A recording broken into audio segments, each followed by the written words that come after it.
Crucial state and federal assistance for many rural communities is available, but finding and understanding how to obtain those funds isn't an easy feat. But there is a nonprofit that is making that process simpler. KCBD News Channel 11's Natalie Falkenberry joins us now to introduce us to that organization. Natalie?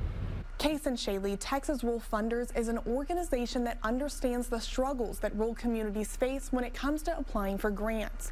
Knowing what's available and what your community is eligible for is an uphill battle for most rural Texas communities, which is where Texas Rural Funders can help. What we're trying to do with our Grants Hub and with our monthly newsletter is give people a resource that helps lift the burden of finding those grant opportunities. Kelty Garby, the executive director of Texas Rural Funders, says the mission behind the nonprofit started when it became apparent that rural communities were missing out on federal and state funds.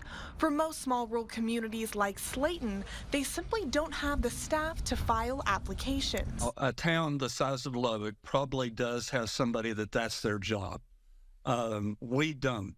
Aside from the lengthy paperwork, locating grants and understanding what your community may need is another set of hurdles.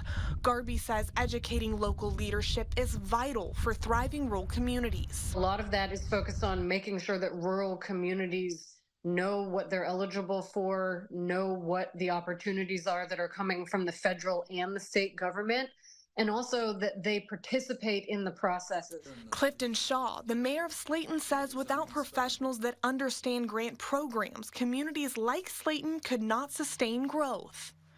You have to stay informed, and towns like ours have to have somebody that is familiar with the process and understands the process, because we don't have the people or truthfully, the education to navigate that stuff without professionals to help us with it.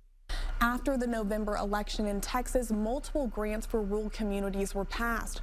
Garby says Texas Rural Funders hopes to make those funds accessible to rural Texas. We'll have how you can get in touch with Texas Rural Funders on our website. Case and Shaley. Okay, thanks so much, Natalie.